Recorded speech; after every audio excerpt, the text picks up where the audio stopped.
Alright, so I'm going to be doing an educational post commentary over this recent rank game I had with AFO, where I dropped 14 KOs. Now, I wanted to make some actual guides first before this video, but this is a great game I had, and I feel I can show y'all some of the things you want to do and some of the things you don't want to be doing on AFO. I'm not fully sure how this type of video will turn out, but hey, we ball. So some context before we jump right in. This is an ace rank lobby. I'm currently rank 28 at the time of this recording. I am in a 3 stack. Shout out to Lil Pichu and Ram. So I'm not solo queuing. And this is the build I'm running, as I will mention some of it and some aspects of it throughout the video. But with that out of the way, let's get into it. Starting off, I land Shopping Mall, as it has a good amount of loot, and I tend to max out my beta, or get close to it by the time I leave. No one really landed in my immediate area, so I was able to loot up pretty safely. So I'll skip past the boring part and to when stuff actually starts to happen. Okay, coming out of the mall, my levels are a bit weird. I didn't fully realize it yet, but I just need one more in my beta and my gamma to really get them online. It's important to keep in mind as it will come up into play later. Here, I see this toga go up, so I decided to follow her. It's still kind of early, but I had the intention of surprising her and hopefully getting her quirk out of it.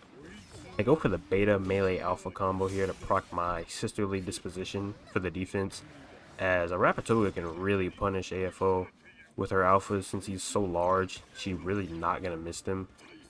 I can't really do much here to chase her, so I just kind of hang out and wait for my team to group up on me. I end up hearing that the Toga is now my Shigi, so I go for a pull here, but no dice. It's fine, it happens.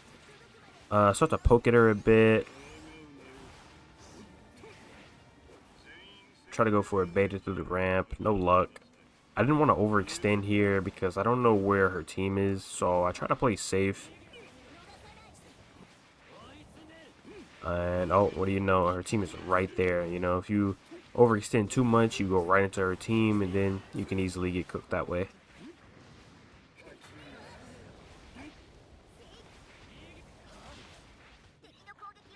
My beta and my gamma missing here is kind of when I realize my level situation and lock in. So I fall back to try to get my quirks up to speed while looking for levels. I try to get a little third party here, maybe get a rapid quirk out of it, but again, no dice. It happens. We end up on the box. Here, I use my beta to stun the Ochako out of her beta and to get the pressure off my Froppy. I do the same thing to this Hawks, but with my Gamma, as Hawks in his beta is a free pull 90% of the time. Do a little combo here to force him back, but now his Kurogiri's on me. I didn't really want to fight in the open here, so I immediately rotate to a building and start trying to get some pulls going. No dice on the first one, sadly, so we're kind of just waiting around for my Gamma to come off cooldown. Shooting little pop shots with the Alpha. But the second one, boom, we get a Toga. I play super aggro on this Toga because at this point in the game, I do need a quirk. And boom, we end up getting the first down. Now this was a big misplay. I shouldn't have alphaed her, as she ended up dying to my Shiggy, and I didn't get the quirk here. Losing a good quirk like this can cost a game, so this was a terrible play on my end. However, the gods blessed our other pool with a full bullet Deku. Quick combo system to the Shadow Realm, and we get a very good quirk to work with here. The Ida then comes to interrupt our fun, but here you can see me body blocking the door, so he's forced to go the other way. And then I immediately rotate and then try to block the exit with my beta. It works, and then my Froppy ends up picking up the kill. You also see me try to take this Ida quirk, but I get knocked out of it. It's unfortunate, but luckily it did happen because I wasn't able to check the levels on my full bullet beforehand. And they were pretty decent. But I realized this is getting kind of hot over there, so I bail out, pop a team heal for my teammates so we can get back into the fight. After this, we kind of just regroup and re-up on heals and loot. Nothing too crazy going on, so let's get forward a bit. We hear some people fighting over by downtown. Is that the POI name? I don't know. I didn't catch the Momo with the beta, unfortunate, but I did get her with this pull. Little combo in, and I know she's super weak now, I thought that beta would catch her, I guess not. And I'm assuming she went for a storm rotate here. Now, it probably would have been better to do the push to stop her from popping any HP heals, but nonetheless, we got her. Punch her to proc my tuning perk, and then finish her off, getting us our third KO. My Shiki calls the Dabi just plus, but he has very little green health, so I come to steal, clean up the Dabi, picking up the fourth kill.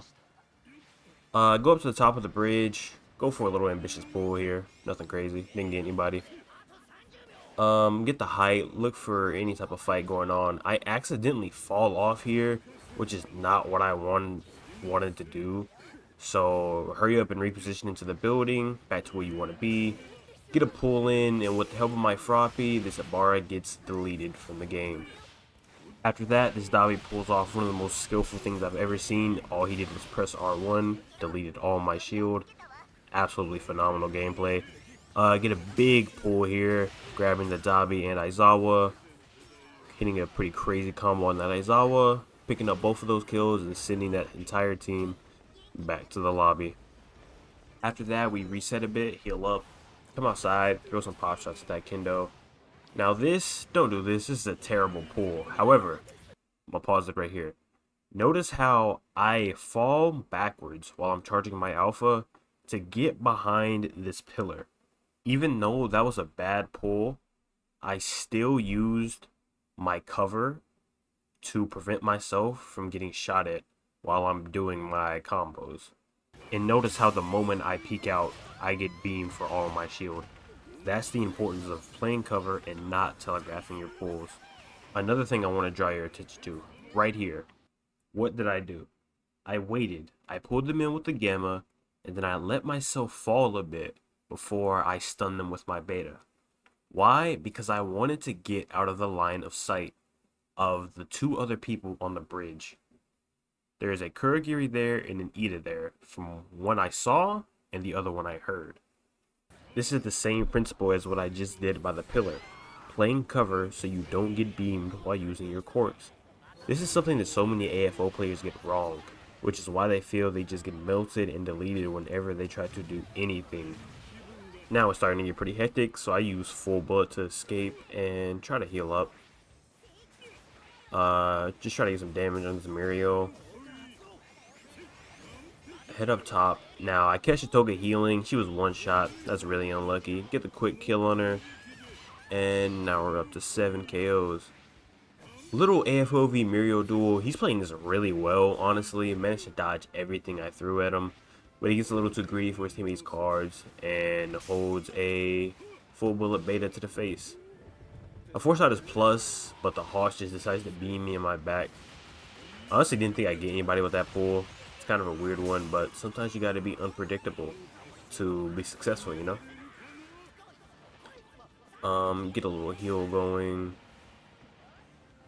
Go for a pull here, didn't get anybody, expected it. I seen the Hawks there. Down through the ramp, forced out another plus. You're going to be forcing out lots of pluses as AFO. That's just what happens. Got the Mount Lady as she was gamming through the air. I heard her. Punch her for the defense boost. Unlucky, but picked up that kill. Now we're on to 8. Now, I'm going to pause again. I haven't really been using my other Quirk set too much. The reason for that is because the area we were in was actually pretty good for base kit AFO. But as the circle is moving towards the more open nature area part of the map, I swapped to full bullet as it will be more beneficial to me to be on this Quirk set than base AFO and still allow me to apply good pressure. Throw some shots at the Kurogiri while he's in his Gamma, get some damage on him. I don't know why I thought this would work. Just ignore that. Yeah, I don't know what I was doing there, honestly. You never know, though. Get the guard break on the Hawks. I know he's weak. Get the easy cleanup because full bullet is just damage incarnate. So broken. My Shiggy gets the grab. I get a nasty combo with him. I know the Ochako's low now, too. So I just try to focus her down. And she falls, too, bringing us to 9 kills. Hit the beta on the Kurogiri. He apparently didn't heal up, so that beta knocked him in the storm and killed him. Now we're into the double-digit KOs, 11. Last team left, and the Mirio just res his teammates. Here, I make the mistake of being too greedy. The Toga knocks me out of my Gamma, the Mirio knocks me out of it, and then he pressures me again as I'm trying to recover. Luckily, my Froppy does get some of the pressure off me, and I'm able to set up a really good Gamma. I get their Froppy. Perfect. That's their insta-res down. I plus here because the Mirio is kind of clapping me, so now that I'm plussed, I'm not scared to go for another pull. Finish off the Froppy, and if you saw, I tried to go for a sneaky little Quirk set combo, but the Mirio knocked me out of it once again. I then hit a greatly timed beta on this Toga, driving my heel directly into her spleen. Now it's a 3v1 against the Mirio. There's not much he can do here. He's just going to beta around and down, giving us up to 14 KOs. So, some key takeaways from this review slash post commentary. AFO is pretty weak early game, so try to get your levels right. Try to get a Quirk ASAP. Play inside and around buildings, and if you have to be in the open, make sure to leverage the cover that is there while you're using your quirks to minimize the damage that you take. Learn the best time to use your base kit or when you should use your stolen quirk, as I demonstrated with full bullet here. But it varies with every quirk you get, you know. I was able to go in the open with that much confidence and that much pressure because I had full bullet. But let's say you had a Momo quirk, you wouldn't be able to do that. So it will vary depending on what quirk you have, which gives each game so much variety to it, which is why this character is so enjoyable for me. I hope this video has been educational in some way, whether it be about AFO, Ultra Rumble in general, or even me as a player. You can follow me on TikTok or Twitch. I post on TikTok pretty often, some clips from my games. And besides that, thanks for watching, and I'll see y'all in the next one.